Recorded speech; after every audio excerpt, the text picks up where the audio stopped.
Hey, it's BT Tales from a Gemini. My guest today, I'm going back to my passion, which is stand-up comedy. And I got stand-up comic Damon Sumner from Atlanta. And this is just a great conversation with a great dude. You can't help but love the guy. He can play his own father and kid in a sitcom. I give him the idea. He's got to go with it. And he's got an OnlyFans. I don't want to go there with it. I'll let him explain it. Anyway, enjoy my buddy Damon Sumner and the laughs you're going to get from this episode. Enjoy. All right, here we go. Hey, you got a timer? Okay, got that. Okay. Oh, shit. You know who I like talking to. You know, I love my racer family, but you know what I am deep down inside? I am a motherfucking comic. And I got my man on Tales from a Gemini. Listen, I was telling him before the show, you know, sometimes I'm so disappointed in comics because I'll have them on and they're just like, you know, hey, man, and I go, the fuck, you're a comic. Not this guy. I was researching him. And I'm not gonna lie, I was kind of disturbed to know you had OnlyFans. I didn't even go through that. I didn't even want to. I was like, the fuck are you doing? OnlyFans? What dude has an OnlyFans? And I was like, I don't even want to see it. I don't even want to know what it is, but I gotta know. What is your OnlyFans? What do you do there? Oh, it's just nips and toes, baby. Just nips and toes out here in the streets. Okay, you know what? I don't even want to hear about nips and toes coming from you. Nah, I'm joking. It's all comedy. It's all stand up. Nips and toes. That's it. You know what I'm saying? Give people what they want. You know what? Looking at you now, you look like that member from New Edition that didn't make the group. That's what you look like. Yeah. You made the last cut, and they go, we gotta let you go, Damon. We gotta let you go. I had a sad walk home. I got a bologna sandwich and went to my room. You put out 2 solo albums, and they never quite caught on. You know, never quite. One music video for 2 albums. Nothing. You go, I'm gonna try this comedy out, you know, and now you doing okay though. You doing okay. Every night you see Ralph. Yeah. So yeah, man. No, man. I tell you, I tell people all the time, I work with you. It was on a Carnival cruise ship on the West Coast, Mm-hmm. And I said, I've heard this dude before, and I was watching you, and I go, man, you can't help but like you. You're the kind of dude, if you were a Jehovah's Witness, you would invite you inside the house and go, okay, well, what are we going to talk about? That's the kind of persona you bring to the table. I'll take that. If somebody invite me in for some pie, I feel like I did my job. You understand out here? I appreciate you. I appreciate you having me on the podcast. It's always been dope to see you kind of out here, man. And I'll tell you this. I was telling, I'm sure you know Spike Davis. That's my dude. The show out here. Right? Yeah. And we was talking about comics, and I was getting situated. He was like, yo, man, you got to work with BT. And I was like, and we finally got a chance to work together. And from the first show, I was like, oh, this man got too much. He doing too much. I can't go out. I'm after him. I'm not going to be able to go after him. Put me at the 3:30 all day. So I'm a fan. It's Team BT over here, my man. Oh, man, no, thank you. I mean, seriously, thank you. But, man, you know what? You just have good energy. And you're the kind of dude that you can't help but gravitate to you. I tell people all the time, and it goes with me, too. I go, if I'm not funny, my enthusiasm, which is not fake, you can't fake what we do. Right. Because people read through it. Your enthusiasm makes people stay because they go, okay, you know what? Even if he's not funny now, he's going to find something that's funny. Or just the fact that he's loving what he's doing, he's going to find something. Yeah. I mean, I remember when being at a strip club one time, and this waitress was talking about her friends knew this waitress who loved to give head, right? But she was terrible at it. But, you know, but you don't stop her. You encourage it. You encourage that. One day she's gonna be like the Bill Belichick of it because she has enthusiasm and you don't dull that enthusiasm. It's about the passion. You don't dwindle passion. You understand? Dude, you took the words right out of my mouth, bro. No pun intended. No pun intended, bro. No pun intended. It says on your website you are a lover of cheesecake. What's your favorite cheesecake, bro? Oh man, it's got to be a chilled New York style cheesecake. I'm a simple man. You understand? I like all of the options. I'm an eclectic fella. But if I'm choosing one, it's got to be chilled, right? The crust has to be strong. I need to be able to put a fork in that thing. You understand, man? A little drizzle on the plate, New York style cheesecake, strawberry every time. Oh my God, I can't eat that shit, man. Not anymore. What are you talking about? Listen, don't you say anything about your tummy. Don't you bring up your stomach being weak. Is that what you're about to say? Yes. Yeah, man. I'm taking probiotics. I'm taking liver cleanse. Man, it's basically I'm on lockdown. I'm on house arrest basically. I'm doing all these cleanses. I have to, bro. I can't eat like that no more. I'm glad you brought this up. Let me get 30 seconds to tell you this. I'm gonna encourage you right now here. Okay. Tell me. Don't believe the lies. Okay. Your stomach is stronger than you believe it to be. Okay, sure. You had to go to the restroom 3 more times. But that cheesecake, that chest pie was worth it. Don't give up the milkshakes, BT, for a tough time on the toilet. That's all I want to encourage you. All I want to encourage you to do. Let me tell you something, man. Look, my weakness is cupcakes, bro. I haven't had a cupcake. I literally hadn't had a cupcake in about maybe 3-4 years. And Sunday I was driving. I was trying to find a movie to go to, and I saw Flying Cupcake, and so I stopped the car. I called my daddy. I go, Daddy, I'm thinking about eating this cupcake, and he just started laughing. He go, boy, just eat the cupcake. And I go, no, I can't. And he was like, like Ike from Ike and Tina. He go, boy, eat the cupcake, eat the cupcake, BT. So Eat cupcake. I did a U-turn, came back, I tore that cupcake up. But you know what? For some reason, I feel like if you eat, take a bite, drive somewhere at a stop sign, take a bite, and then drive around a little bit, leap in the car, come back, take another bite, you won't gain as much weight, I feel, if you don't eat it in one setting. Is that what you worry about? You worry about your physique? Live life.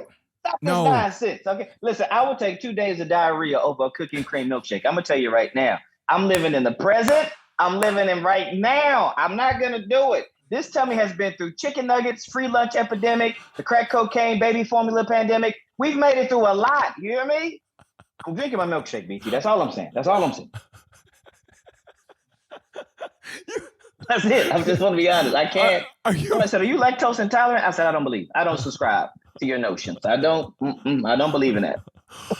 Hey, okay. So on the real, here's what I carry.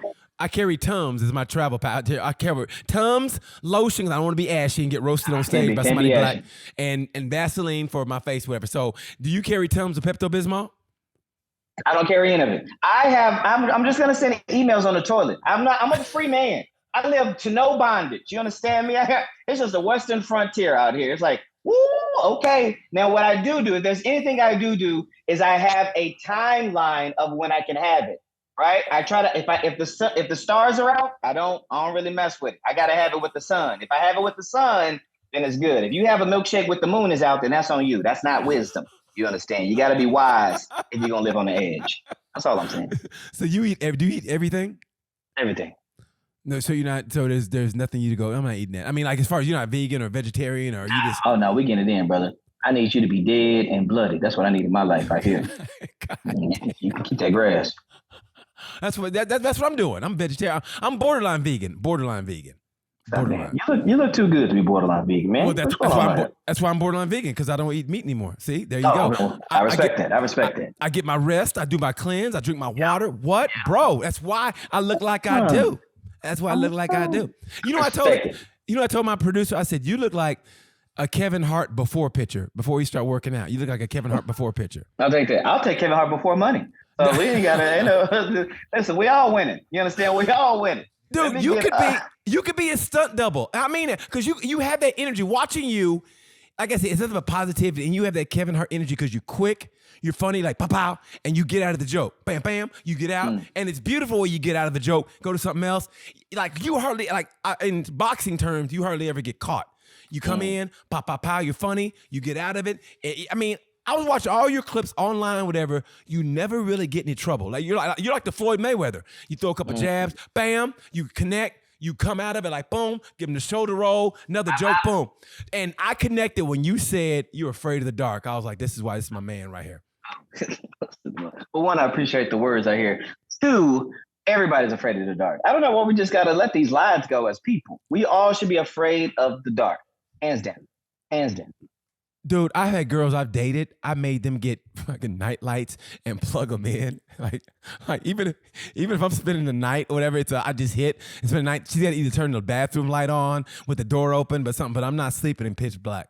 Pitch black? No. Yeah. Nobody on this earth, I truly believe, if it was total darkness, let alone on the ocean, just on land, in total dark, like you can't look left or right and see anything. No, we're all afraid. That's why, honestly, I was surprised I was able to acclimate myself to the ships, because, man, to me, being in the middle of the ocean, I thought, am I going to freak out? And then seeing all that water with no land, right? I don't even look. I'm gonna be honest with you. When it's nighttime, if I decide to go to the top of the ship, which I rarely do at night, I walk in the middle and I never look left or right. I only walk. Yeah. If I go to deck 13, I walk in the middle of that bad boy, deck 12, whatever. I never look left and right because it's just water and darkness. Nah. There's a lot of sea monster under there, bro. I don't go down there. There's stuff down there we don't need to find ever. I do not do it. It is you know what it is to me? It's so humbling. It's so humbling. You know what I'm saying? It continues to fight to keep us in perspective. I'll speak for myself. Me in perspective of my life, my stresses, my frustrations. Like, oh, okay, I'm just a small nothingness in the midst of this vast. We just one planet. In the midst of all of this, I fall off this ship, bro. They ain't gonna find me. They ain't gonna never find me if I fall off a ship at 10 p.m. I'm in all black shirt. I got black. No, they ain't gonna find me. I'm done. No, they ain't gonna look. In fact, they ain't gonna find. They ain't gonna look. They go, hey, BT, we gonna need BT to do 3 more shows. Hey, Sumner fell off. Well, he just fell off. Okay, BT, listen. Can you do 3 tonight? And then we'll call a set, and then we'll get you the extra bonus, and you be good. What about Damon? He be good. What about Damon? He caught another ship. He caught another ship home. He wasn't feeling good. He had some ice cream at midnight, and then it messed him over. You know, it's like he's in the upper room right now. Hey, I will say this though, man. If it's a full moon, I ain't gonna lie, it's beautiful, bro. I mean, a full moon and it's a docile sea. But I tell you what, that's when you go, okay, this is cool. But here's what you don't ever want to do. And I did it back in November. I did the crossing. I went from Portugal to Tampa. I left on the 3rd and got to Tampa on the 11th. Bro, all sea days, you cross the Atlantic in November. No. What was your what? No. What? Oh my God. Dude, you have no idea. It's hell, man. That is hell. Yeah. And I just saw an email pop up about April crossing. I said, nope, don't even delete email. Nope. From yesterday, right? You go to you fly you fly into Spain. No, I'm out. Yeah. I'm out on that. I'll give you 2 sea days after that. I'm going to put my foot on something. You hear me? Something's getting stepped on. Hey, man, how old are you, by the way? How old are you, man? I'm 37, bro. 37 out here. You don't look a day over 23. Honestly, man, I was looking at you like you could be on Nickelodeon and have a show called Me and Me, and it'd be you, and it'd be like one of those, like it's in the now. Like you are your own dad. You're a kid that goes to school, but you're also your own dad. I don't know how they would do it, but it'd be one of them like kind of clone, kind of new wave kind of sitcoms. It'd be, edgy for Nickelodeon. You'd be your own dad, and you put yourself to bed. Yeah, I know it sounds weird, but that's what it'd be. You'd be a school teacher. You could do that shit. I'm telling you, man. I'm telling you. That's funny. Is this what you do? You bring people on the show just to butter them up? Is this what's happening right now? I feel like you're going to drop the hammer and get angry at me. You're too kind. Why would I drop the hammer on you, bro? I mean, we got to stick together, bro. I mean, seriously. You are, but no, it's true. You watch you go to your website, by the way, and the pictures are immaculate. They capture you. They got that great smile. You got that cute little awe. You want to like do your cheeks like this. I mean, you are literally Nickelodeon.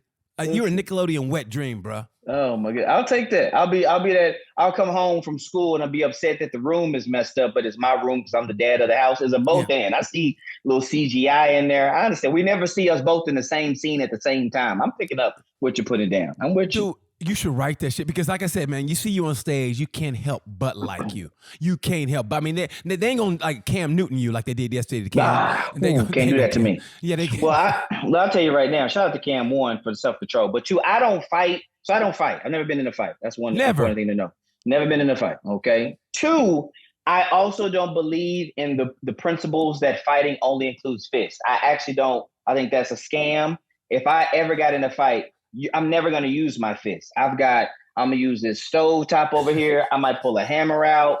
Somebody's going to hit with a wheelbarrow like this is a 1989's arcade game, but I'm not going to come to a fight at 5'5.5", 200 pounds, just with my 10 fingers balled up. I'm not doing it. You understand? Somebody's leaving bloody. I'm telling you right now. And I'll do whatever it takes. I'm punching nipples. I'm kicking balls. I have no problem with all of that. You're 5'5", 200? Let's not focus on numbers. What I'm saying is the principle. What I'm saying is the mentality of fighting, all right, is broken. We got to be free, okay? We use weapons here. WWF 1999. Just fighting with my fist. Do I look like just doing this, knuckle up? This ain't the Wild Wild West. No, brother. I'm gonna get this tire iron out my CVR, and we're gonna have a good time. You better walk away from me. Hey, man, you know what? It's always best just to walk away. It ain't worth it because you don't know It what ain't these. worth it. You don't know what they have. You don't know what to. You know what? I let them talk all they talk, and I mean, it Yep. takes a lot. It would take a lot for me to turn around and go, okay, it's on. You would have to. A lot because I mean, it's not worth it. You know what I mean? A lot. But You would have to be physically harming me or my loved ones. Physically harming them. No, my loved ones physically, because me, I mean, I'll just like, man, what are you doing? I would stop you right there. But if loved ones, then it's like, okay, then it's got to be on. Now I gotta, I gotta defend my honor. But hey, you ever go to the gym? And okay, now the new thing now is work husbands or work wives or whatever. So you ever go to the gym and get a gym crush? I'm an easy crusher guy. I can fall in a crush quick. But you ever have a crush at the gym? Oh like yeah. Like a gym crush? You see him every Wednesday, Thursday, Friday. They come in at the same time. Whenever you go, and all of a sudden you get that one talk, like, "Hey, on that one exercise," and she's like, "Yeah," and you go, hey, "Here we go." You know what I mean? Here we go. Let me get out of here. I gotta find a whole new gym now. Dude, that happened. That happened today, bro. That happened today. As a new girl, I never seen it before, and I started doing this kind of plank. It's called the Copenhagen plank. So I talked to her, and she was doing a wall squat, a wall sit, and we got talking. And all I've been doing is thinking about her this whole time. Like I should have written questions. I should have written questions for you. All I was doing was thinking about her. Like I got a gym crush now. You know? Got a gym crush. I wonder what time she gonna go. I need to just maybe go to the gym all day to figure out her schedule, and then I'll change my schedule according to her schedule. You understand? Crushing is funny, man, because it can be one side or because it always stays in the crush space. You'll never knew if there was a spark there, if somebody doesn't take, the leap of faith. But crushing, you can crush. I grew up crushing. Like my wife is my only girlfriend. So I grew up a crush master. You understand? Really? She was your only girlfriend? Only girlfriend. Well, when'd y'all meet? We met freshman year of high school. We started dating senior year of high school. What took you so long? We ran in different circles. Right. And so for clarity, we had one conversation freshman year. We never talked again for the next 3 years. And then senior year, a friend says, yo, you know what I'm saying, Katoya, she's digging you. I lost a little weight, cut my braids off, had a little fade. You know what I'm saying? I changed up, you know what I'm saying, senior year. I wasn't playing around.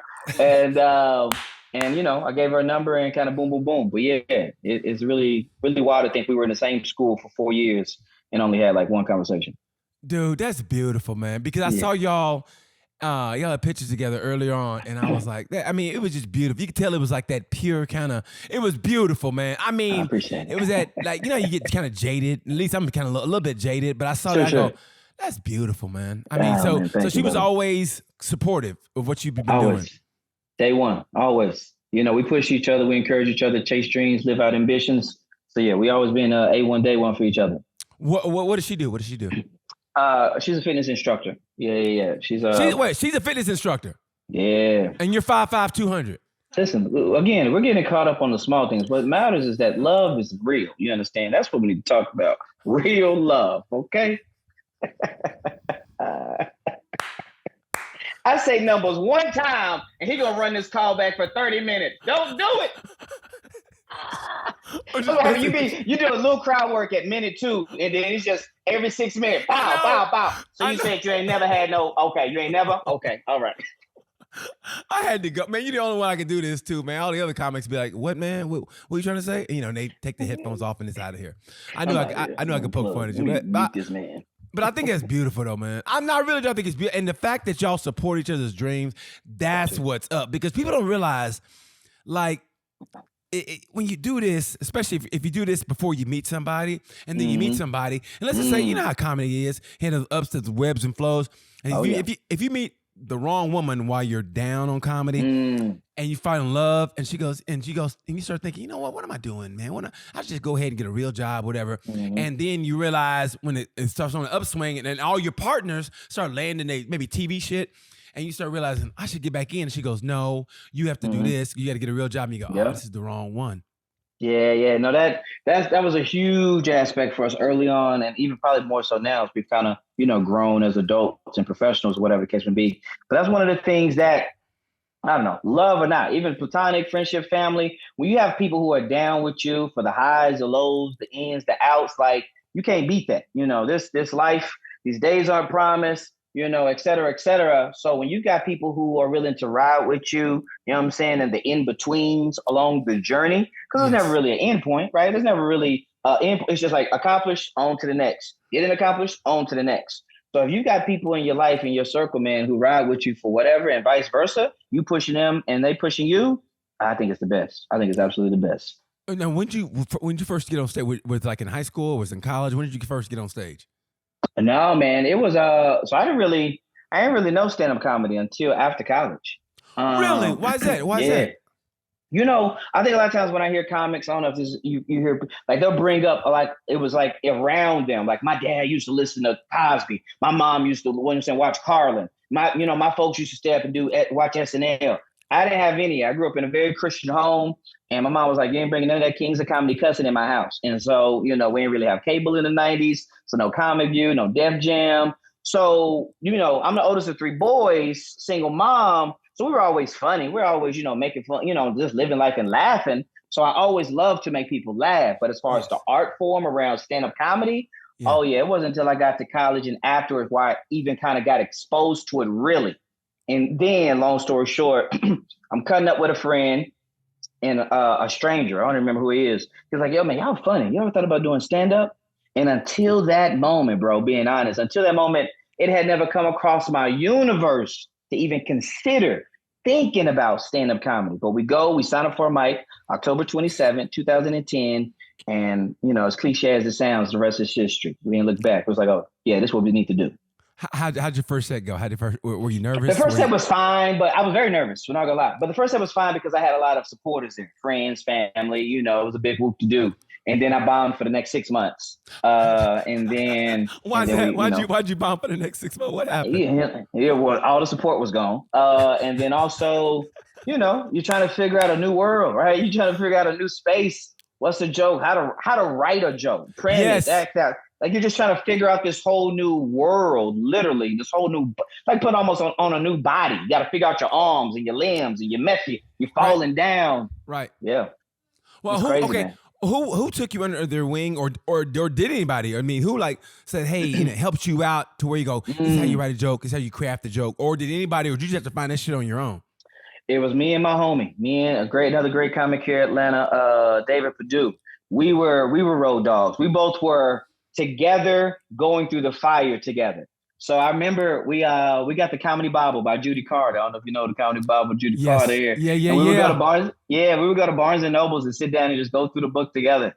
Like, oh, this is an act out. Oh, this is a callback. Because you know things, but you don't know things. And then if you do know things, you don't really know what that means, right? Like until you kind of learn it. And so we would try to go do the lesson at afternoon and then go to a couple mics in Atlanta and try to work it out. Oh, you saw me do the act out today? Yeah. Dude, that's beautiful. No, I mean, I think that's beautiful. That explains a lot. That's why I just think you still have that you see it in your eyes. Like sometimes comics have been around as long as me or whatever. Like sometimes you can see that kind of like them dead eyes. Them dead eyes, bro. Like a shark, how sharks when they bite something, they just got that dead eye. Like, man, I hate swimming. I can't sleep. I got these orcas around me. I'm here and get this, and I'm gone. And like you could say like they're done with it. But you still have that youthful, like, because you're still learning. Even though you're 14 years in the game, you're still learning. I think that's why. That's why you seem so youthful and so just you're spunky, man. You get on stage, you got the energy. You, like I said, your pictures, they pop. Your personality pops. You go to his website, people, and his pictures are him. They're fun. They pop out at you like you go, I like this guy. If I'm doing a movie, I don't know where. If you have to be at a convenience store, if you're the guy in the parking lot, this guy's gonna be in my movie because you pop, man. You come off that page and you go, this is the great guy right here. Yeah, I appreciate that, brother. I really do. I'm actually I'm heading out tomorrow to head to the Spirit for a few nights. And it's been like a week and a half, maybe 2 weeks I've been on the ship. And so I'm looking forward to it. So I'm going to try to make sure I pop this weekend. No, you will, man. You will. I mean, it's just like, okay, for people who don't know, okay, so there's, people always kind of make fun of if you work a cruise ship, whatever. And they oh, you're a ship comic, whatever. Not so much now, but it's still kind of looked down upon a little bit. Right. Do you feel that at all from your community there? Because I mean, I'm a little older than you, so it's like I don't really go in those kind of circles to hear people talk. No, you brought a great point. Demographically, right, as far as like quote unquote generations of comedians and eras, things of that nature. But I remember when I first even kind of wasn't even thinking about ships, just kind of young in the game. The perception right, of working ships as a comedian. And that was that's for me then, that was like 2012 to like 2014, give or take or whatever. It was like a lot of he say, she say, right? It was a lot of what I know about them, they're all hacks. What I know about them is they're over the hill. What I know about them, when I went on a family trip when I was 12 years old, they were whatever, whatever, right? And for myself, I'm a husband, father of three. You know what I'm saying? I'm not a 22-year-old comic with four roommates in New York City. We got mouths to feed and things to do. So, I was fortunate enough to go full time with comedy in 2016 because I used to teach. I taught for a decade, elementary special ed. And one of the main things that I was able to do to start chasing this dream full time was I was doing colleges and cruises. Like that was my bread and butter when I first started out, my foundation. And I got on quickly and was like, oh, so much is wrong, or outdated, right? There are beasts on this stage out here. There are beasts on, what I'm saying, on those ships. I only have to do, if I'm not on stage, I'm a free man essentially, right? I ain't got to host no Harry Chestnut. I ain't got to do no kids trivia. I ain't running bingo. Like I'm a free bird, you know what I'm saying? Right. And not getting too deep into it, but there were a lot of benefits, that I'm grateful for. And now you're right. The perception, it's still a little bit there, but it's definitely changing. Like even cats who are younger than me, they're asking me questions about it because I think more positive talk, more cruise lines in general are doing it. And they're seeing, which was huge for me, was the opportunity to quit that 9 to 5 they hate or those 3 jobs they're trying to juggle and start pursuing this dream that they want to go after. What they don't realize is that you're getting the reps in. You get the reps. And sometimes, honestly, if you do it right, you can. I used to know my act so well. I used to have an act so well that I knew I could do a riff session for about 10 minutes and then get back in my act and finish. That was on land, but I knew my act so well. I go from here on while they drop the check. I'm gonna riff, whatever, and out of that riff, maybe some jokes come up, and then when I can feel the checks are, taken care of, then I get back in and I'll kill the last 10 minutes. I used to know my act that well. Now I kind of do a little something different, like a little jazz scat. But yeah, and if you do it out there, you get the reps in. If you do it back to back, it maybe have a new joke. Maybe try it. And always my philosophy is, try a new joke in the family show because you won't be lazy with it and put a F, fuck word, this and that. You actually write it out. It might not be a great joke, but you'll get it out. So then try it in the adult show, maybe with a different word, and you won't be, you can be lazy, a little bit lazier with it. Then try it again in the next family show. So until you get it right, because you're getting those reps. You got at least 5 shows to get it right. Who cares? Yeah, man. The reps is underrated. You know what I'm saying? To go out, because large cities, a lot of times it's tough to get that amount of time consistently, in your city, right? Whatever your hometown, I don't care where you at, New York, LA, you're getting short sets, you're getting 5 to 8, you're getting showcases 10 to 15, right? But to get 5 to 6 half hours, just boom, boom, boom, to work out different shows, to work out different bits, to work out different material, that's just one of one. That's something that you can't take for granted. So that was a huge thing. Because when I first started back in 2016, I came in with the minimum. I had 3 shows. I had 2 adults and one family. And I repeated that stuff, had to get in, had to figure it out, right? And that's how it started. But it was beautiful to watch. I remember watching you the first time you went up. Because I met you and you were just I like this guy already. He's cool as shit. And you were doing your thing about being a teacher. And man, and I think the crowd was going, we like this. I could feel the crowd going, we like this dude. It was just fun. You're right. No, he was just fun. Like you were just, like I said, man, you're like, oh, you're waiting to see, okay, where's he going with this? Where's he going with that? Like, but it's like a good kind of like, you know what I mean? Like, it's just good energy to watch you, man. You're just fun to watch. And now you've got the business side taken care of. Like if you go to his website, man, everything from you is top to bottom. You got the business part of this down, bro. Like you got the OnlyFans. I ain't going there, but you got the OnlyFans, and you got a podcast. If you get a chance, listen to his podcast. It's the 4th and what was that? The 4th and 10. 4th and 10, yeah. 4th and 10 podcast. You and 2 other comics do it. It's a fun podcast. It's about sports for people who aren't really sports fans, which I think is great. It's a fun listen. Listen to that. How did you guys get around the copyright issues? Because on one, y'all had some music that I go, hey, you got to pay for that shit. So how did y'all get around that? We stopped doing it. Yeah. Once we started, it was chill. And then I don't know if somebody, what's the blow? They picked up tax. Oh, no way. We're like, oh, yeah, we trying to get legal? Nah, don't worry about that. We just going to go over here to commercial free. It's all good. That's how we got around that. But no, man, I appreciate that. The podcast we've been running for 6 years. It's been a dope time. It is for the the lighthearted sports fan in general. Like we're not gonna give you we're comics. So we're not gonna come out here and talk analytics for 55 minutes. That's not what we're doing here. We like those stories that aren't really getting enough attention. Like one of our favorite stories of all time was a few years ago, Kevin Durant, basketball player, sports podcast, right? But then he said that he would drink Scarlett Johansson's bathwater. And I was like, oh, we need to talk about this, right? And those are some of the conversations that we enjoy bringing up in the sports adjacent world. It's a good time, man. It's a good time. Man, I'm not going to lie. Right after you said I would drink Scarlett Johansson's bathwater, I really didn't hear a word you said after that because I was like, oh man, like I'm one of them dudes, man. Like if it's a straight conversation, I'm good. But once you mention some shit like that, I go, fuck, and then it goes a different way, and I'm like, oh man, why'd you do that? You know what I mean? Why'd you bring that up? Like I tell women all the time, look, if you want a dude, like you want a relationship with a dude, you got to keep the conversation here. You got to keep the conversation because once it goes below the belt, that conversation, and you start talking, nasty shit, it's over, bro. Women don't understand.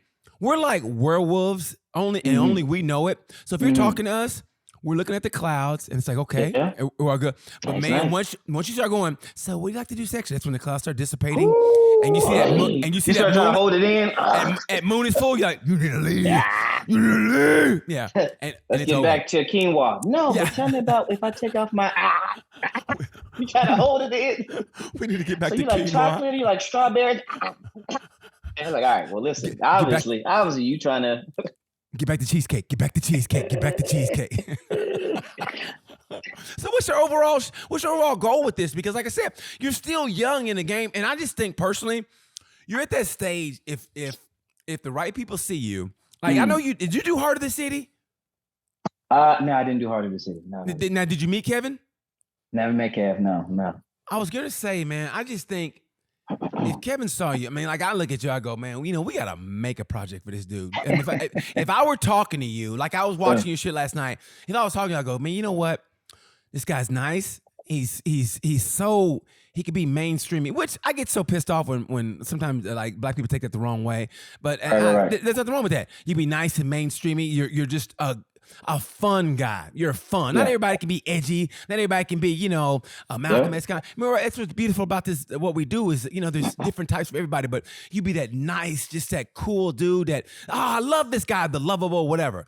And I would make a project for you. I would, if I was Kevin Hart or anybody, I would sign you to a deal. I fly you back and forth, or I come back and forth to Atlanta, or fly you back and forth to LA, and I would make you a goddamn sitcom. And I'd be like, okay, we're going with this. Oh man, don't tease me with a good time, man. I'll tell you that right now. I'm trying to figure this journey out, But to answer your question, you said, my biggest goal without question is just to be one of the best comics.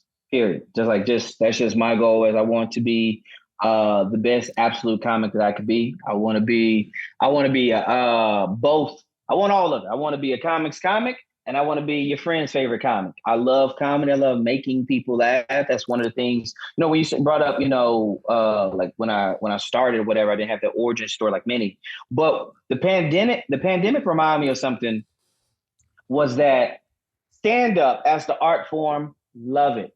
But if I get away some of that fat of the art form, what I absolutely at my core love to do is to make people laugh. Yes. So I didn't need the art form. It didn't need, because when the art form left, right, 2020, there weren't no shows. But I'm over here doing Zoom shows. I'm over here trying to brighten somebody's day with a mask, dropping off cucumbers we got to wash in the sink. Like that was at the essence, was a reminder for me of like, like the art form's amazing. Don't get it twisted. But if you ain't got it, that core is still going to be there. So yeah, that's the big picture, bro. Everything else that comes on the side, acting, other opportunities, whatever. I would love all of that. I want all of that, chasing all that. But without question, I want to be one of the greats. Well, since you didn't grow up in that traditional way of stand up, like who do you look at now? Like who's your favorite comic now? Oh man, I tell you what, it's a lot, but I'll give you two off the top. Give me top five. Give me top five. Give me top five. Top five. Current or all time? Those are two different conversations. Okay. Right now we're gonna go current, and then we'll go all time. Current. Right. Top five. Current right now, no particular order. Right now, I love Roy Wood Jr. He's my God, how great is he? How great is Roy Wood Jr.? Oh, bro, he's a future GOAT. He's top notch. You understand? Yes, he is. Yes. Yeah. Another one who I love is Zainab Johnson. If you know her, she's blowing up a lot. Yeah. Uh, I'm a big fan of Hassan Minaj. You know, people talk about is it a one man show? Is it stand up? I'm laughing. Yeah. So you know, Yeah. that's three right there. Two more. Mia Jackson. You know Mia Jackson? No. Mia Jackson, you know, she started in Atlanta. She opens up for Amy Schumer ton, underrated comedian. She probably was, you know, my guru. You know what I'm saying? She was one of the main people who was like, yo, go get it, go chase it. And then number five, I'm gonna go number five. You know who I say for number five? Because I just thoroughly enjoyed his special. Right now, my man, well, shoot, I'm looking at his face, forgot his name. God, dog, right here. Oh, Shane. Shane Gillis. He's one of my favorites right now. You know Dude, Shane Gillis is fucking fun. I don't care what anybody says. I had somebody on my Facebook talking shit about him. I go, man, he's just funny. I mean, it's funny. It's goofy. Funny. I mean, God, Yeah. I hate when comics talk shit about other comics. Like, let's just enjoy a dude's success. Yeah. You know what I mean? Yeah. If he makes you Big laugh, fan. that shit he did, that monologue shit was hilarious. I thought the monologue was hilarious. I thought it was absolutely hilarious. What I appreciate about, you know, everybody on that list, but we're talking about Shane at the second, is so one thing I love to do, I'll talk about myself, is I love finding, if I was gonna make a sandwich, right? If I was gonna craft a new bit, right? I want a little bit, I want to sprinkle in on that sandwich some relatability. I want a little bit of relatability, right? I want a story. I want to put I want a personal story in there. I want a hint of nostalgia. I want a hint of nostalgia right there, and then to wrap that bad boy up, I like a little bit of where's the line? Play with the line, and that right there is if I get just that bit, that is wow. And I feel like some of those comics do all of that, man. Love it. My favorite thing to do is go to an open mic. I mean, just go to mics and just go over the line, whatever. And I don't really care if I don't get the laugh on it. I just want to kind of go over the line a little bit and then go, okay, and try to find out where to pull it back. Because to me, what comics don't understand is, to me, the mic is practice. I mean, if you've ever done a sport, you go to practice, you mess up in practice, okay, you might have to run, but okay, so we know that this play doesn't work or this doesn't work. But in the game, you ran it, you go, okay, now it's time to get it right. Now I get it right because it's the game. You know, so there's always, for me personally, everybody's different. There's got to be a little play in your show. There's got to be a little bit of play where you can it's just fun, man. I mean, don't get me wrong. I mean, to me, you know who sets me straight all the time? Because sometimes I go down a rabbit hole where I'm just like, I tell everybody, I mean, I remember when what's his face won the election, the last election for president, and I was so angry I couldn't make it funny, and I went through about 2 years where my act was just shit because I couldn't make that funny because I hated him so much. And so then, but you know who set me straight watching them and makes me go, okay, is Godfrey. Godfrey. Come on. I'm going to bump somebody off my top five. Wait a minute. No, Godfrry and Steve White to me make me go, okay. I can make this serious topic funny because those are 2 years I can't get back, but I hated life because I hated this guy. And God made me go, okay, you got to find that comedy just by watching him. And to me, it's Godfrey and Steve White, because Steve White is who I molded myself after on stage. When I saw him, I go, I want to be like him, because he's like me, just kind of goof, but he makes a point, which is great too. But he keeps it funny, but he makes a point, because I don't like to be preached to, and I like to keep it funny, keep it moving, but make the point, but keep it funny. And those two guys do it better than anybody. Yeah, I'm gonna bump out respectfully. I'm gonna bump out Asa Minaj. I'm gonna put in Godfrey. Godfrey may be one of the most Godfrey present tense and Sinbad past tense, maybe two of the most underrated comedians of all time to me.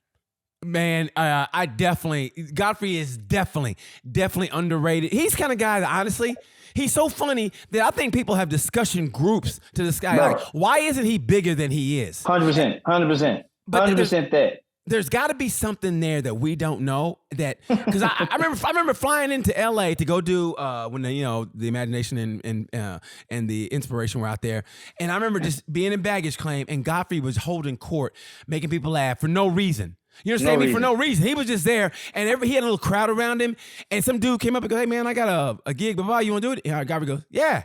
I mean, I saw him get a gig, but just shooting the shit, and I'm like, and that's who Godfrey is. You never see him do the same show twice. He'll go off on a tangent, and he's just one of the best, he's one of the best underrated comics. He and Steve White are the best underrated comics, right? And to call him underrated is almost a slap in their face. I don't think I'd even do it to their face, because it is. It's a slap in, that's how good they are.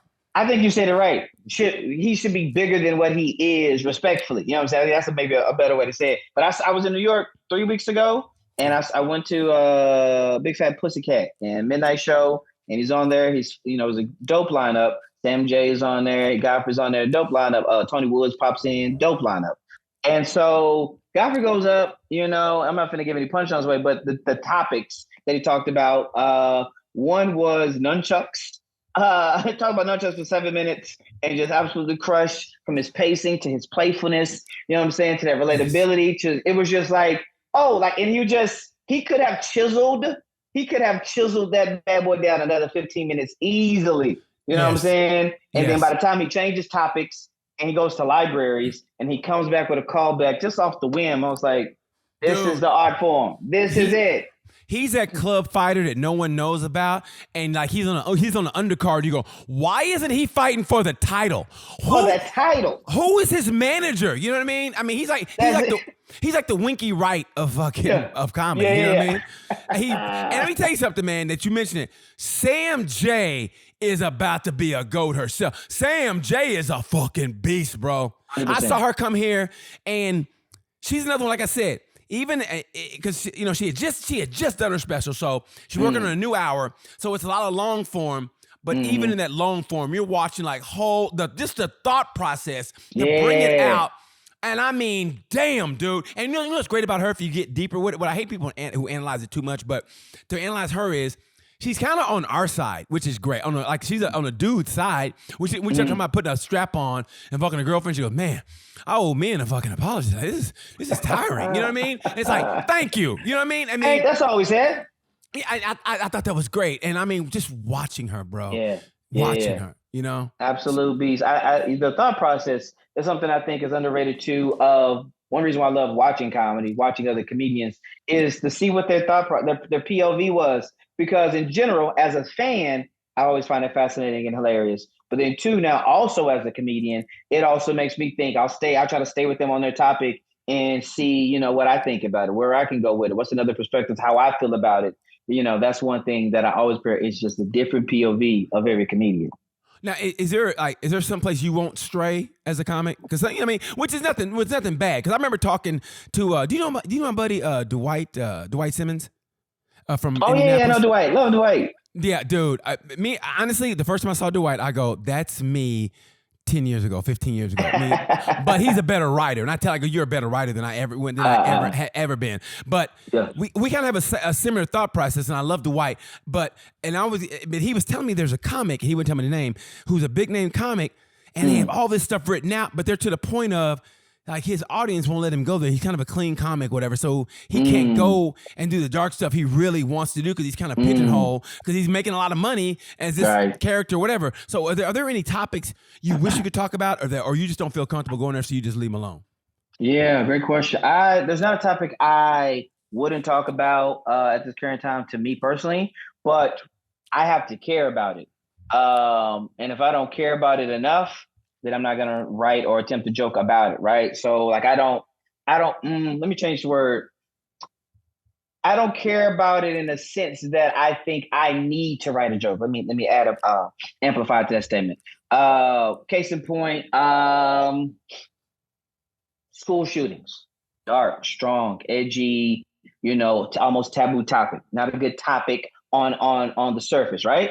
Have I ever heard a funny school shooting joke? I have. I've heard a couple of them by a few different comedians.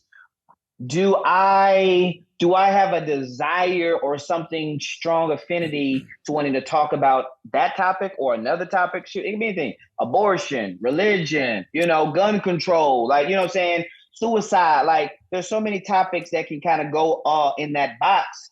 But if I don't have a strong affinity, connection, or like a pulling to get into those topics, I won't, right? I feel like for me anyway, that's the difference for me. It's not that I won't go in that door. I would if I wanted to go in that door, if I had a strong inclination to go into that door for whatever specific reason. I think for myself, intentionality matters a lot to me and everything, but especially like, you know what I'm saying, in the craft. So if I'm going to go into a bit right now, like I have a very silly pumpkin pie bit. It's a minute long or whatever. I talk about you don't bring fruitcake in the house. We don't bring I don't know, 2 sweets I make up, whatever. I really want to get to the pumpkin pie. I said we also gotta have, we gotta shut down pumpkin pie. That gets a groan. I've got a statement for that. Ha ha. And then it falls into a gentrification joke. Just very quickly. Nice. You were talking about dessert, right? And then boom, I hit gentrification. I get in, show a little shoulder, pop, pop, and I get out. And we're on to the next. And now we're talking about almond milk. We've moved on just like that. Love right? it. Love it. So love it. Give me the old Philly shoulder roll. And then come out. Bam. Yeah. Did not see it coming. I'm still here, baby. We're all on. day. We're talking about airplane food. We've moved on. Catch up, boo. We're gone. It's 8th round, baby, and I'm still here. It's 8th round, I'm still here. I'll also be knocked out in the first. That's what you said. That's what you said on TV. That's what you said to Larry Merchant. That's what you said. But I'm still here, and we go to the 9th round. So what up? But no, I think it's beautiful because, I mean, honestly, it's funny you say that because I felt like I was in my whole spectrum of my career, whatever, that sometimes if you're not ready for those jokes, it's like, okay. Sure, yep. Like sometimes I used to feel like I had to, but now it's like the way you said it, it's like, yeah, I never had a inclination to do an abortion joke back then. I never had an inclination to do a religion joke back then, even though it was on my mind. But now that I'm fed up with everything, I feel like it has to come out because just for my sanity, exactly. I feel like now the time for me to speak up on everything because now I'm just so fucking fed up the way everything's going that I have to get this out, and you know, and then when it does, and I go down that rabbit hole, like I said, I either try to get a Godfrey clip, or you know what, honestly, and I say this, but when I'm in that room, like especially on the ship, like at the time we had CNN at the time, I think, when we were working, and so you watch that, I'd be a madman. I go, but it gets on stage, and I remember I go, it's got to disappear. You got to get to the funny. You don't want to preach. Got to get to it. And so, but now it's still that way. Now I get on stage, I go, okay, boom. I got to find the funny quick. If you look at my notebook is I longhand write everything in a notebook. Like, and if I want to write the joke out, it's on a yellow pad, legal pad, and I write it longhand, and then I get to the comedy club. For some reason, I write better at a comedy club. I get there early. I can write the joke out better. For me, interesting. I mean, I try to find a quiet space at a Starbucks. I don't think anybody I know is going to be there, and I could, and maybe a Barnes and Noble, whatever. I can get my writing done there. But man, when I'm at a comedy club, I get there early enough, like 30 minutes before the show starts, even though the comics get there, I get my best writing done there. Like it tightens up there for some reason. Interesting. That's an interesting piece. I love the writing process about comedy in general right there. Because I have a Google Doc, which is my legal pad. So and I do it as well. I feel like we may be the dinosaurs of sitting down to write. I feel like everybody else says now they write on stage. And I've got, David, the comic I started with, he writes on stage. And I tried that. I was like, oh, this is not for me at all. So I'll just like word vomit in the Google Doc, right? And then, you do it, you hone it, boom, you craft it down or whatever case may be. But yeah, the writing element is such a fascinating thing in general, because I think your stage of life, your season of life that you're in, and then the experience that come with it, then other topics will matter more. Then other topics will have more, have life has kind of weaned you a little bit in certain things here. Like, now when people start disrespecting parents, oh, it's a different beast over here. Maybe a decade ago, I wouldn't really care that much. Yeah, blah, blah, blah. I was like, no, she's working hard. She's got 2 jobs. Let her watch her iPad while her kid's on the slide. Like, it's a whole different thing, okay? So when those different aspects of life, right, can lead into specific topics, I've got to care about it. I'm up there trying to have more fun than the crowd, because if I'm having a blast, I feel confident they're going to have a blast. You know what I'm saying? Yes, so like now I got this silly bit that's very unpolished about the fact that I almost threw up the other day. Again, I told you, personal story, right? A little nostalgia, a little relatability, right? A little playfulness. and I'm trying to work all of that in there because everyone can relate to that, right? You probably got a bad nostalgic time when you threw up real disgustingly a couple years ago, right? I got my personal story. I'm gonna have a little playfulness in and out, and then we get in, and we mold it. But I didn't care about it until it happened to me. Well, now, what's your worst show? I mean, to one where that sticks out in your mind that you still have nightmares over. Oh yeah, not even a question. Not even a question. I'm with David. We're in his uncle says he wants entertainment for a high school reunion show. Now, strike one. Been there. I thought the uncle in the daytime looked 42. His uncle was 71. So his high school reunion, as you can pick up, we get to the spot. Right, I'm gonna go through this quick. We get to the spot. The only type of cars are like Cadillac DeVille's and like public transportation vans with wheelchair accessibility on the side. Strike two. All right, so we get inside, and nobody is anticipating or expecting comedy that night. It's the class of 1902. And everybody hasn't seen their friends because they thought their friends were dead, and now they just want to talk to their friends, right? There's lines, there's Kango hats, there's canes, everything's got incense, there's Bengay, icy hots popping, oxtails, meatballs, the whole shebang. And then, like, the lights are up. There's like 200 old black folks in that thing. Lights are bright, right? Linen suits are going. We out here, man, sandals popping. Stop the music, strike three. And then they bring me up. And by bring me up, they give me the mic and say, you're on. No intro, no announcement, no preparation, no agenda. Nobody knew this. This wasn't in the email newsletter. I bombed for 10 minutes, what felt like an eternity. I try to look to somebody, I was like, don't talk to me. And I'll just turn right back around. I found one woman, right? You know when it's a hard day, you got to find one person who you can just talk to. I found one auntie in the back, just with a smile. And I was like, I'm going to talk to you for 9 more minutes. My bits are about, at that time, this was 2010, I'm talking about Ninja Turtles, Pokemon, being a dad for the first time. These cats were a dad in the Harlem Renaissance. Nobody's a father in here. These are great-great-grandfathers. Then I bring up David. David bombs. Here's where it takes it up a notch. As David is bombing, I'm trying to get some food to get ready to get out. An old man walks up to me, tall, skinny dude, say, hey, man, saw the show. I want to let you know that my friend said, he points to a smaller guy. It was like a classic cartoon, short and stumpy, tall and skinny type of guys. He points to a guy, he said, hey man, I want to let you know that my friend said you should quit comedy. This is months into this new dream, right? I, being a respectful gentleman from the South, say, thank you for that information. And so 100% true story. They then walk and scurry over to a wall that I'm still very close to, talk to these 2 old women, right? So maybe they were high school sweethearts or something. And I quote, I put this on my live BT. The short guy goes to the girl who's on the wall, who's not a girl. She ain't been a girl since the Cold War. He goes to the girl, he goes, hey, baby, do you still squirt?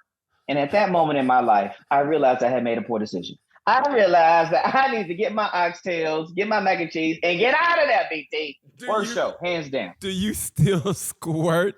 No. They were squirting back in the 1902s. Do you still squirt? You got to be lying. There's no way in the world. 100% true story. Do you still? I was like, baby, she don't even dust. Like, there's nothing. She's done. There is no fluids in her body. She is a dry bale. Do you still, Damon? I don't know if I can. I don't know. This might be it. I mean, do you still squirt? I mean, the fact you said that shit out loud. But then again, I guess you that old that you don't give a shit. You know what I mean? You don't care. You don't care. Listen. Come on. You've been through worse. A little squirt on your face. You've been through the Great Depression. Nobody's worried about that. Put some water on that. Go about today. They knew Morgan Freeman when he was a freshman. You know what I'm saying? Oh my God, dude. Okay, hold on. I got to get it together. I ain't gonna lie, man. I'm at that stage right now. Hold on. I got to gather it. Yeah. I know. You don't understand. I got to gather it because I got a little bit of a cold. So if I start coughing, if I start laughing, it's going to get that uncontrollable cough. Yeah. But it's at that stage. Because my producer, who's white, he didn't understand. He goes, you got a cold? I go, yeah, because I slept with my shirt off. Only black people understand that. Black people, if you sleep with your shirt off and you're black, that means you're going to catch a cold. That's why we always sleep with it. Do you sleep with your shirt on? I do sleep with a shirt on. Exactly. I knew a girl. I used to date this girl who was white, but her last boyfriend was black, and he slept with his shirt on. And she goes, "What is it with you guys and your shirt on?" And she goes, "My last boyfriend was black. He slept with his." I go, "Could we catch a cold?" And I go, "Y'all don't know about the washcloth or sleep with your shirt on." And I asked her, I asked my producer, I go, "Do you have a washcloth?" He goes, "No." I go, "Exactly." I said, the washcloth is our bidet. Basically. Yeah, that's it. That's basically it. It's our manual labor bidet. That's what it is. We wash our ass with the. I got to use that. You don't have a manual labor bidet, right? Thank you. Please. Okay. So, but it's the truth. But the thing about it is, black people stereotypically are so homophobic. We won't get a bidet. I got a bidet, but they don't want water hitting their ass. But they'll run that washcloth around, which is weird. I mean, I have no problem with a bidet. I got a bidet. It's one of the greatest purchases I've ever did in my motherfucking life, bro. Come on. That life insurance and a bidet was probably my greatest purchases. Dude, good a money bidet? Spent. Good a money bidet? Spent. Come on, man. Talk to me now. You got a bidet? I've never experienced a bidet. I got to put that on my list. Oh, let me tell you something. I've jumped out of a plane, but I've never had a bidet experience. Dude, you can get one for like $50. Let me tell you something, man. It would change your life. Yeah, go online. Time out. What? You can get a bidet for under $200? Easily. What? Dude. Don't let Home Depot and Lowe's fool you. Dude, go online, look up bidet. Dude, you can get one online for less than $50. Put that shit in. You can install that in less than 15 minutes. You go on YouTube and look it up. The one that dude does on YouTube, that's the one I have. And let me tell you something, bruh. Game changer. You'll buy toilet paper maybe 3 times a year, maybe. I thought bidets were like the price of a jet ski. You're not telling me. No. You're telling me these are affordable things I can get today. Dude, let me tell you something, man. Life changer, bro. You know what? They're so good. You don't have to bring your phone to the bathroom anymore. You go. You know what? In and out. That's a different experience. Bam. That's a different experience right there. Your leg don't go numb anymore, dude. Let me tell you. Get the bidet. Hey, my knowledge to you, bro. That's what we do. Thank you. I'm gonna receive that. And I got Amazon Basics. I'm out here. I got Amazon Prime. They ain't playing. I should look that shit up right now for you, and so just so you'll know I ain't doing shit. As soon as we get off the show, you're gonna think about your gym crush, and I'm gonna start looking for a bidet. We gonna win. Yeah. Why'd you bring her up, man? Now I'm thinking about her. That word will start. I ain't gonna lie, man. I had the balls to go up and talk to her as she was doing her wall squats, and I was looking at her like, this could be the one. I mean, she was just muscular, and I was gonna start that long ass diatribe, like, so are you competing? But I was like, I let it go, she was smiling the whole time, and I was like, man, this could be the one. And I don't know about you, I'm 55, and I still to this day go, oh, she likes me. You know, I still get that. I ain't gonna lie, man. That has never left me. That has never left me. Never left. Go ahead. Because you never know. I mean, because look, if you go out with you don't know if a girl likes you or she's just being nice, and you can't go 6th grade and go, do you like me? And you can't do that. You gotta hope, and then you hope, and then you gotta take that moment, that leap of faith, as you're talking to her, and if you go in like this for the kiss, the last thing you want is her to go, what are you doing? If she does what are you doing?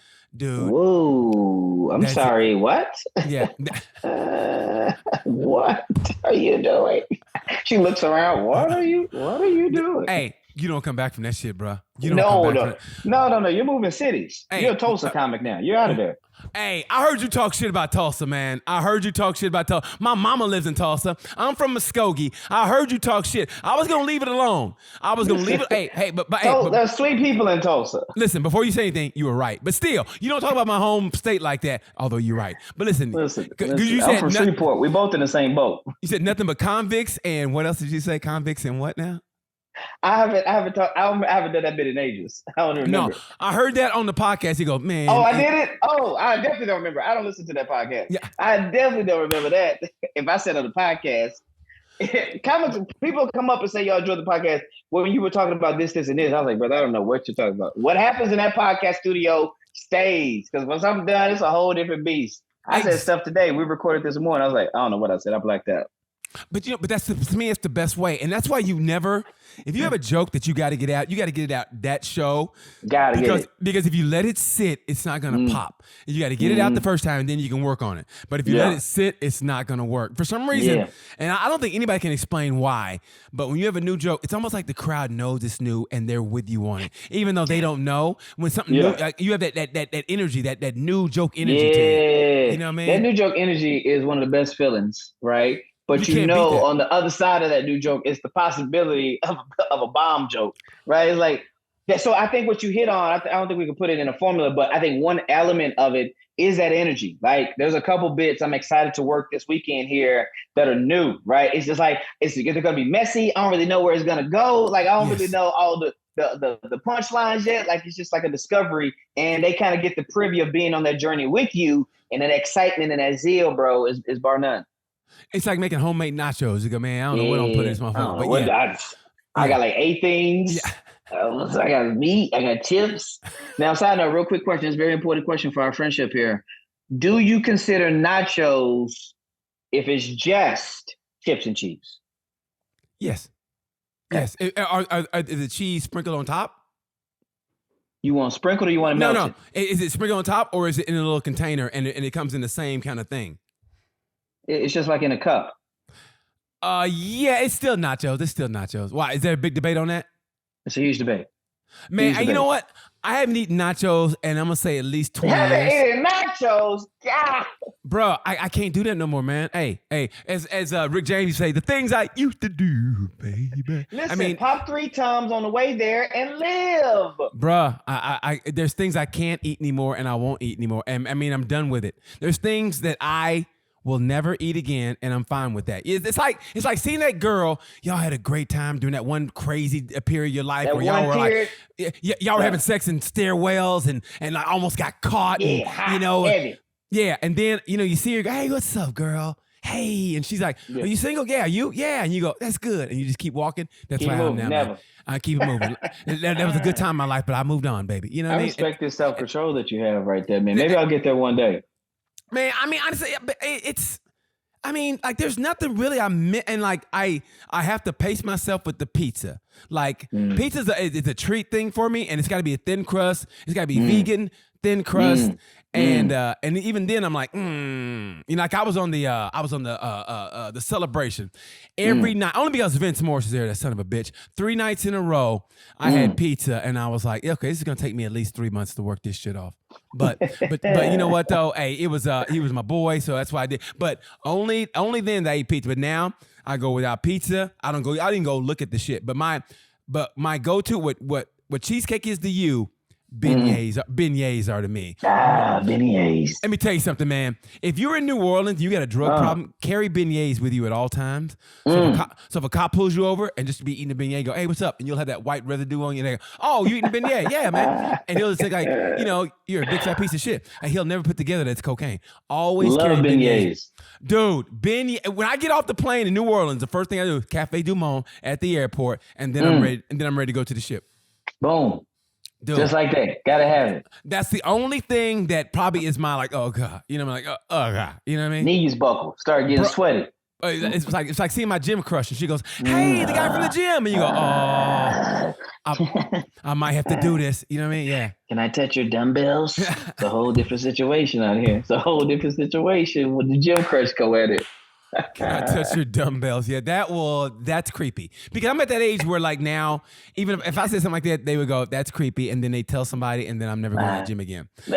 You could say that because, oh, you're cute. Me, I say like, okay, this guy's a creep, and they get security and then they throw me out. I got like 3 more years left of that.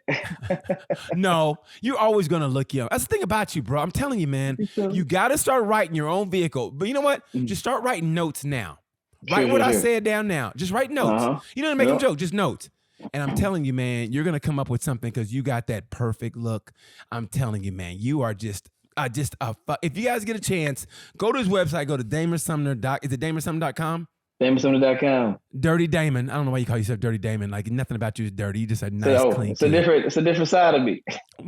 Whatever, man. Don't give me that shit. It's a different. Come on, you don't get on OnlyFans being clean. Come on, man. So we out here. I told you, nips and toes, baby. A different side of that. You in a diaper with a Pulp Fiction mask on, like it's Dirty Damon. I mean, that was you. Is that what you doing? We unlock another side of the house, right? You know, there's like 6, 7 houses in the mansion, 8, 9 houses, and there's always been a couple of doors that've just been unlocked. We was like, we good, and then we're like, you know what? Let's go see what's in there. And we found a good time. We found a good time in there right now. It's like eyes wide shut. That motherfucker. Yeah, we got masks on out here. You can't see nobody who leave this house. I'm gonna tell you right now. If so, one of y'all got to die if you know who he is. So, yeah. Okay, before we get out of here, top 5 all time. Yes. I wasn't gonna forget that shit. Top 5 all time. All right. So here's I want to make sure we're clear of what we're asking. We're asking for our favorite, not who do we think the best is, because those are 2 different conversations. Just your list, bro. Your list all time. Got it. Your list. My top 5 stand-up comedians of all the time. No particular order. No particular order. Yeah, no particular order. One of my favorites is Cedric the Entertainer. When I first started getting into stand-up, I watched a ton of him. I think he does a lot of that playful. He don't get close to the edge, whatever, but he's fun, it's relatable, it's nostalgic. Like, I think his sandwich is very similar to mine. Yes. And so I was one of the first ones I saw growing up. My GOAT, I'll tell you my GOAT is Chris Rock. Chris Rock is my GOAT, so he's definitely on the list right there. So Ced, Chris Rock, Wanda Sykes. Wanda Sykes is on my list. She's one of my favorite. I think she's brilliant. I think she's hilarious. All of the above. Then the other 2. So I'm gonna say this guy, man, because I mess heavy with him. And I think he, just in general, is not talked about enough. Is Jim Gaffigan. Huge fan of Jim Gaffigan. Jim Gaffigan has 7 to 9 specials that all heat. They all pack fire. Yes.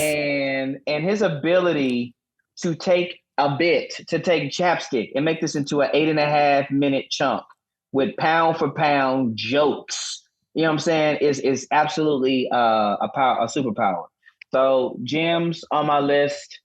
Is this number 5? Wow. So you have Cedric, number 5. Cedric, Wanda, Jim. Who else did you have? And Chris Rock. So there's one more, bro. Oh, I'm gonna put the future GOAT, Roy Wood Jr. Roy Wood Jr. has put out, you know what I'm saying? Listen, they started calling Michael Jordan the best ever back in the late 80s, right? Bird called him a god, right? Yeah. Things of this nature. So just because you ain't got all the titles don't mean you can't already start having to act.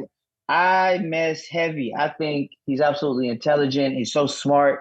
Get in there, get into the line, find the line, get over the line, come back. It's observational. It can be political. Like he has, I don't think his weakness has any game. And so that's a skill set. And then on the accomplishment level, outside of stand-up is dope. But then every Spanish, he's 3 for 3 right now.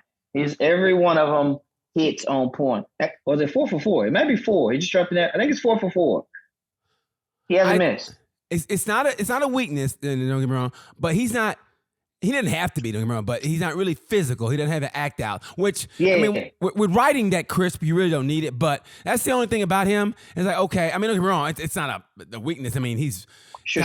The one he shot in Atlanta, motherfucker, that was good about how, remember you was talking about the songs that black people, James Brown had?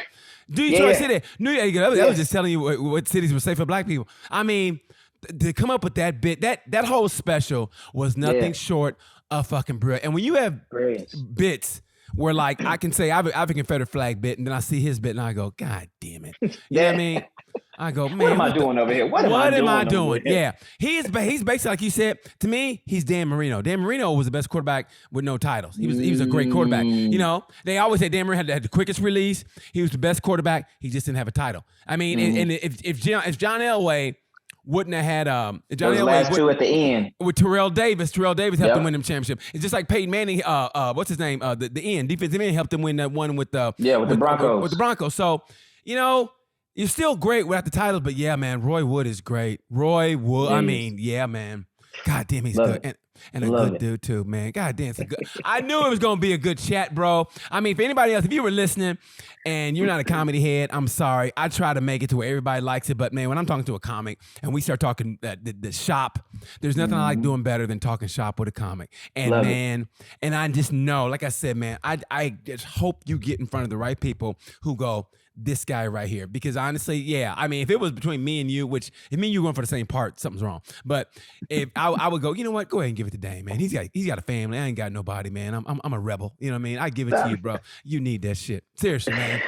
My man, I appreciate the time. I appreciate the love. It's been an absolute pleasure, and always is a pleasure, man. I hope they get their senses together and get us working together again, man. I need that in my life.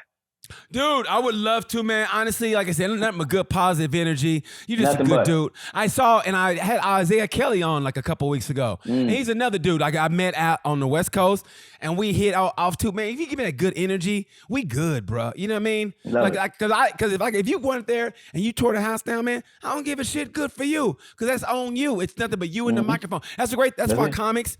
If entertainment is like the military, comics are the special forces, because all we have is the mic and the spoken word. And the spoken word hits harder than anything. A singer, and there's been, singers can sing about underage people. I mean, Kiss had Christine 16. Rick James had She's Only 17. I mean, no, she was only 17, but she was sexy. Rick James, Winger, they all had songs about going out with underage women, and no one said shit. If we said that, as a comic, just stay in the spoken word, we're off the ship. We're not working anymore. Gone. The spoken word hits harder than anything. And when you're a comic, and I'm affirming, when you're a comic, man, we're just a different breed of cat. I mean, the crew hates us because we're not crew, but we are crew. We are, but we're not. Like we can eat down here because I'm not really crew. Well, I shouldn't do this fire drill because I'm not really crew. Well, I should get off early because I'm crew. I mean, that's why they hate us. We're not doing 6-month contracts. We're in and out like the new Jack Swing, and that's why they hate us, bruh.